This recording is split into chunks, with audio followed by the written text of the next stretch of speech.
సూర్యాపేటలో బంగారం చోరీ కేసులో విచారణ ముమ్మరం చేశారు పోలీసులు. బంగారం దొంగిలించిన ముఠా ఉన్న ఇంటిని గుర్తించారు పోలీసులు.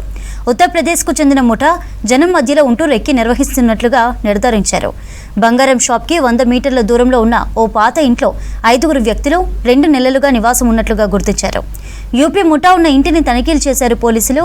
ఇంట్లో చిన్న బంగారం పూసలు దొరికినట్లుగా సమాచారం. ఆ ఇంటి చుట్టుపక్కల ఇంట్లో నివాసం ఉంటున్న వారిని విచారించారు పోలీసులు. చోరీకి గురైన షాప్లో ఉన్న వేలిముద్రలు, నివాసంలో ఉన్న పాత ఇంటిలో తలుపుల గోడలపై ఉన్న వేలిముద్రలు ఒకటా అనే కోణంలో తనిఖీలు చేస్తోంది clues team, forensic team. Suryapet జిల్లా కేంద్రంలో ఎంజీ రోడ్డులోని సాయి సంతోషి జ్యువెలర్స్ షాప్లో ఆదివారం అర్ధరాత్రి 12 గంటలకి ఈ ఘటన జరిగింది. 17 కోట్ల విలువ చేసే 18 కేజీల బంగారం ఎత్తుకెళ్లారు. ఈ కేసును సీరియస్గా తీసుకున్నారు Suryapet SP Narasimha. Investigation speed up చేస్తున్నారు.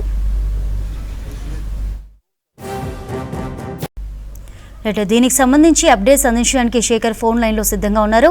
శేఖర్, సూర్యాపేట చోరీ కేసు అప్డేట్స్ ఏంటి?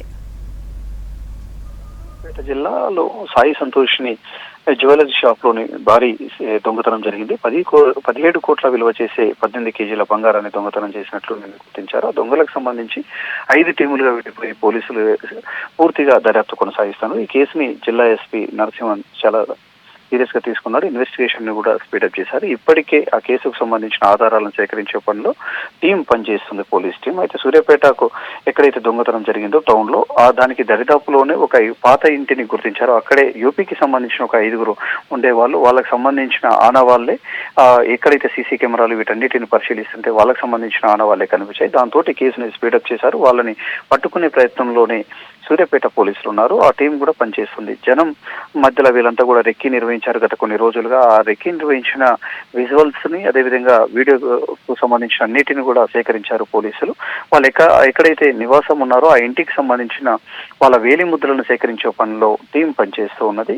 దొంగతనం జరిగిన ప్లేస్ లో ఉన్న వేలిముద్రలు, అదేవిధంగా వాళ్ళు నివాసం ఉన్న ప్రాంతంలో ఉన్న వేలిముద్రలను 2 మ్యాచ్ అవుతున్నాయా లేవా అని చెప్పేసి స్పెషల్ టీం పనిచేస్తూ వాళ్ళ ఫింగర్ ప్రింట్స్ కు సంబంధించిన సేకరణ పోలీసులు తీసుకున్నారు. ఇక చుట్టుపక్కల ఉన్న వాళ్ళను కూడా ఆరా తీస్తున్నారు. వీళ్ళకి సంబంధించిన డీటెయిల్స్ మీద పోలీసులు పూర్తి స్థాయిలో ఎంక్వైరీ చేస్తున్నారు. అయితే ఎవరికి కూడా వాళ్ళకి సంబంధించిన పూర్తి డీటెయిల్స్ తెలియదు. 5 మాత్రం ఉండేవాళ్ళు అని చెప్పేసి స్థానికులు కూడా చెప్పుకొస్తున్నారు. అది మొత్తం కూడా పాడుబడ్డ ఇల్లు లెక్కన పాత ఇల్లు, అది కూలిపోయే దశలో ఉన్న ఇంట్లో వాళ్ళు ఉంటున్నారు. దాంట్లో వాళ్ళకి ఎలాంటి సామాగ్రి కూడా లేదు. కేవలం వాళ్ళు అక్కడ తలదాచుకునేటందుకు మాత్రమే అక్కడ ఉంటున్నారు. ఒక చాప మాత్రమే ఉంది వాళ్ళు నిద్రించడానికి తప్ప. ఇంకా అక్కడ ఏవి కూడా లేవు. అయితే ఆ ఇంట్లో ఉన్న వాళ్ళతో పాటు ఇంకా వీళ్ళు ఎక్కడ ఉంటారు అనే దాని మీద పూర్తి స్థాయిలో వాళ్ళు ఎంక్వైరీ చేస్తున్నారు. యూపీకి సంబంధించిన టీమ్ గా అనుమానిస్తున్న వీళ్ళు యూపీకి సంబంధించిన వాళ్ళకి సంబంధించిన డీటెయిల్స్ కూడా తీసే పనిలో సూర్యాపేట పోలీసులు అయితే ఉన్నారు. ఈ కేసుని 2-3 రోజులలోనే ఖచ్చితంగా కూడా నిందితులు ఎవరైతే ఉన్నారో వాళ్ళని పట్టుకుంటామని చెప్పేసి ఇప్పటికే జిల్లా ఎస్పీ నరసింహన్ చెప్పుకొచ్చారు. దానిలో భాగంగానే స్పెషల్ టీములు అయితే 5 టీములను ఏర్పాటు చేశారు. 5 టీములు కూడా ఎక్కడికక్కడ విభజన చెంది వాళ్ళంతా కూడా ఈ కేసును దర్యాప్తు కొనసాగిస్తున్నారు. చంద్రిక.